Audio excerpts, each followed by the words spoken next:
This is Kathy Biehl of EmpowermentUnlimited.net with Astro-Insight for the week of June 14th, 2021.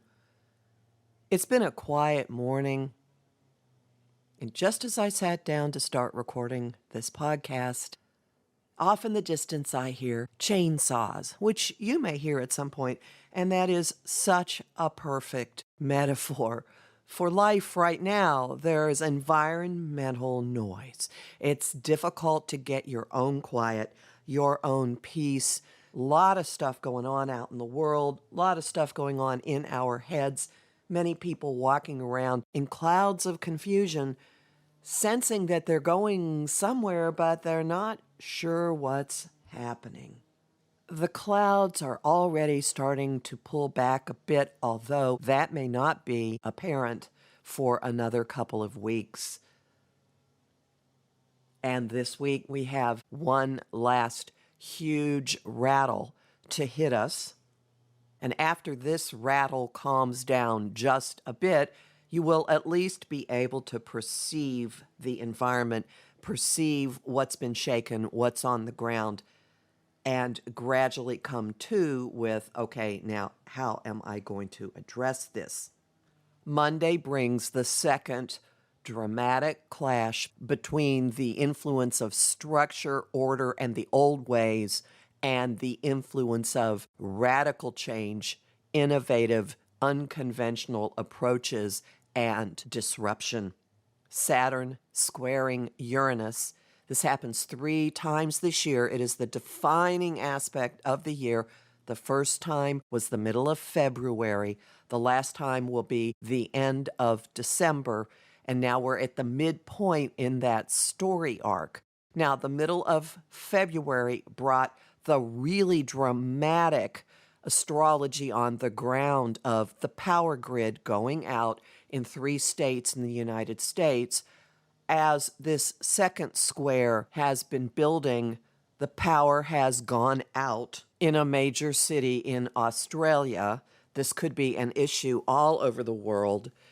The stability of networks, of computer networks, of power grids, of websites, of platforms, and whatever those represent for each of you individually.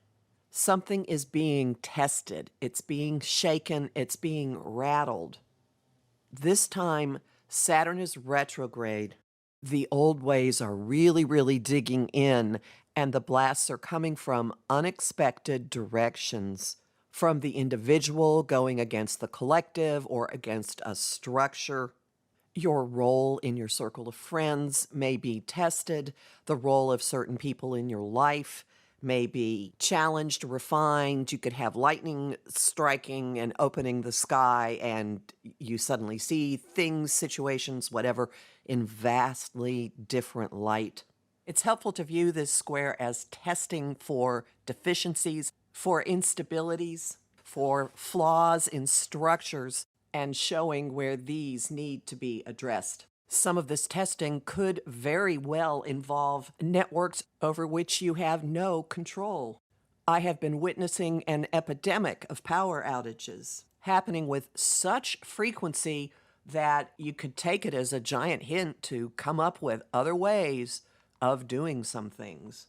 It's becoming necessary to think up a plan B and plan C and plan D. If you're at the mercy of a utility, that is itself at the mercy of the infrastructure and the weather. And because this is happening in the middle of the playing out of a solar eclipse, because this is happening with Mercury retrograde, because this is happening on the eve of the solstice, which is the 20th, all of these influences combine in a gigantic ball that will just continue to roll and roll and roll. We are nowhere near the end of these stories in our own lives or collectively. The immediate aftermath brings adjustment after adjustment, a change in approach of how you're going about things, a change in agenda and motivation, different, bigger, grander, maybe more optimistic, maybe more positive, an adjustment in your relationship to your own personal demons, to your notion of power, to your notion of what you have control over and what you do not. The combination could really encourage going for broke, going for something wildly beyond what you would have even dreamed possible earlier, and just ignoring fears or confronting them and saying, so what? And proceeding with a great sense of focus and determination and personal power. All of this does lock into the solstice, which happens on the 20th, a couple of days before Mercury stations direct, so there may be a sense of time slowing, and even if you've got a torrent of information cycling, circling, flying through the air all around you and in your head, you may have the sensation of watching all the bits of data and pieces and people going by as if in slow-mo.